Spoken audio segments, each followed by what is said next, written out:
Hello बच्चों, चलिए प्रश्न को देखते हैं। तो दिया गया प्रश्न है कि निम्नलिखित में से कौन सा पदार्थ प्रयोगशाला में उदासीन गैसों को शीघ्र शुष्क करने में प्रयोग किया जाता है। विकल्प ए है फास्फोरस पेंटाऑक्साइड, विकल्प बी है सक्रिय चारकोल, विकल्प सी है शुष्क कैल्शियम क्लोराइड, विकल्प डी है Na3PO4।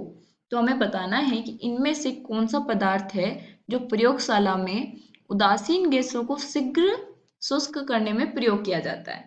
विकल्प हमें दिए गए हैं, सही विकल्प का हमें चुनाव करना है। तो सबसे पहले हम क्या लिखेंगे? मुख्य अवधारणा। मुख्य अवधारणा मुख्य अवधारणा क्या हो जाएगी? सारीय मृदा धातु के गुण। अब हमें पता होना चाहिए कि जो हमारी सारी मृदा धातु होती है उनके क्या क्या गुण होते हैं, उनके रासायनिक गुण क्या है। तो चलिए हम देखते हैं।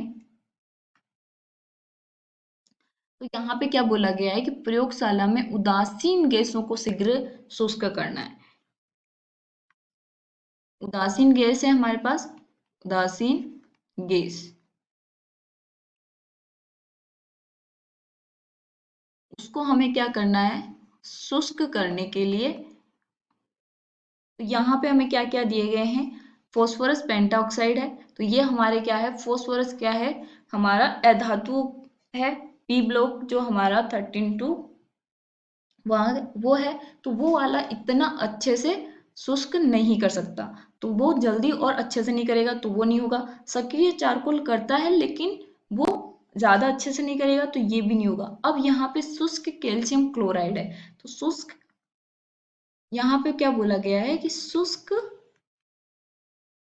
कैल्शियम क्लोराइड, जो शुष्क कैल्शियम क्लोराइड होगा वो क्या करेगा? उदासीन गैसों को बहुत ही आसानी से शुष्क कर देगा, क्योंकि एक तो खुद शुष्क है और इसको क्या है कि इसमें जो अधिशोषण की जो क्षमता होती है, यहाँ पे अगर मैं बोलूं अधिशोषण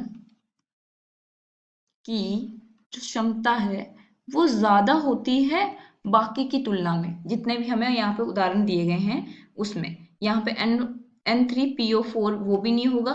यहाँ पे जो शुष्क कैल्शियम क्लोराइड है वो सबसे अच्छा उदासीन गैसों को शुष्क करने के लिए प्रयोग किया जाता है प्रयोगशाला में। तो जो हमारा विकल्प सी है वो हमारा सही उत्तर होगा।